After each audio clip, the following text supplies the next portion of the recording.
ጸጉሮ እየተነቀለ እየሳሳ ወይም እየተመለጠ አስቸግሮታል? ውድ የሆኑ መድኃኒቶችን ሞክረው ምንም ለውጥ አላገኙም? እንግዲያውስ ዛሬ በሳይንስ የተረጋገጡ እና በ6 ሳምንት ውስጥ ብቻ 86.9% የጸጉር እድገት እንደሚያመጣ የተረጋገጠውን የቀይ ሽንኩርት ሚስጥር ይዤላችሁ መጥቻለሁ። ጊዜ ሳናጠፋ ወደ ጉዳዩ ንግባ። ዋናው ሀሳብ የጸጉር መነቀል በብዙ ምክንያቶች ሊመጣ ይችላል።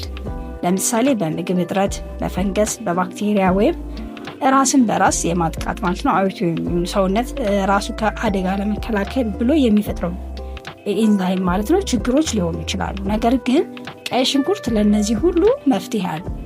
ቀይ ሽንኩርት በውስጡ ሰልፈር ስላለው የጸጉራችንን ዋና አካል የሆነውን ኬራቲንን በደንብ ይገነባል። በተጨማሪም ኬራቲን የተባለ ኃይለኛ ንጥረ ነገር አለ።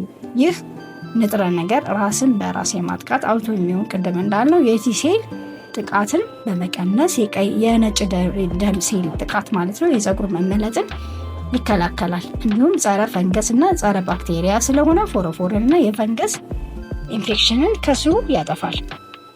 አዘገጃጀት አንድ ቀይ ሽንኩርት በደንብ መፍጨትና ውሃውን ማጥለል።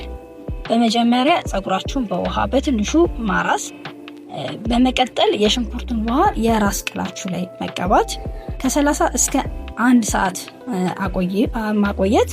1 ሰዓት ቢሆን በጣም ኢፌክቲቭ ይሆናል። የሽንኩርቱን ሽታ ለማጥፋት በሻምፖ 2 ጊዜ መታጠብ። የተሻለ ለውጥ ለማግኘት ይህንን በሳምንት 2 ጊዜ ብንጠቀም በጣም ለውጥ እናይበታለን። ሁለተኛው ለጸጉር መመለጥ ሲሆን ደግሞ የጸጉር መመለጥ ካለባችሁ በዚህ ውህድ ለ5 ጠብታ የሮዝመሪ ዘይት መጨመር። ከዛ የሮዝመሪ ጸረ ብግነትና ጸረ ኢንፍላማቶሪና ጸረ ኦክሲዳንት ስላለው የደም ዝውውርን በከፍተኛ ሁኔታ ስለሚጨምር ጸጉር ቶሎ እንዲያድግ ያደርጋል። የቆዳ ሕክምና ጆርናል ወይም ደርማቶሎጂ ጆርናል እንዳረጋገጠው ይህንን የሽንኩርት ውህድ ለ6 ሳምንት የተጠቀሙ ሰዎች 86.9% አስገራሚ የጸጉር እድገት አሳይተዋል። እንግዲህ 6 ሳምንት ማለት 1 ወር ከ2 ሳምንት ማለት ነው። አዘገጃጀት 2 ደግሞ የተብላላ ወይም ፈርመንት የተደረገ ውህድ ለመስራት ስንፈልግ ደግሞ ይህን ውህድ ይበልጥ ኃይለኛ ማድረግ ከፈለጋችሁ ደግሞ ማብላላት ወይም ፈርመንት ማድረግ ትችላላችሁ። የሽንኩርት ውሃውን በመስታወት ዕቃ ውስጥ አድርጉ። ከዛ 8 ኩባያ ውሃ ጨምሩበት። 1 የሻይ ማንኪያ የባህር ጨው ሲሳልት የተፈጥሮ ጨው አሞሌ ማለት ነው እና ግማሽ የሻይ ማንኪያ ማር መጨመር። ከዛ ይሄንን ለ72 ሰዓታት ማቆየት ወይም ማብላላት ማለት ነው። ከዚያም የራስ ቅላችሁን አርሳችሁ ውህዱን ተቀቡትና በደንብ ሹት ማሳጅ ማድረግ። ለ1 ሰዓት አቆይታችሁ በሻምፖ 2 ጊዜ መታጠብ።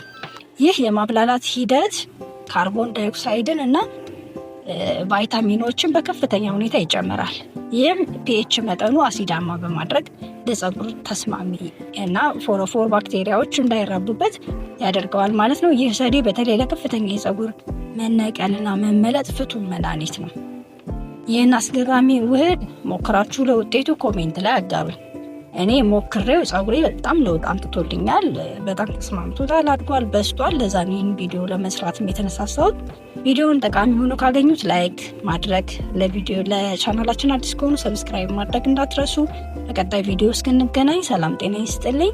አመሰግናለሁ።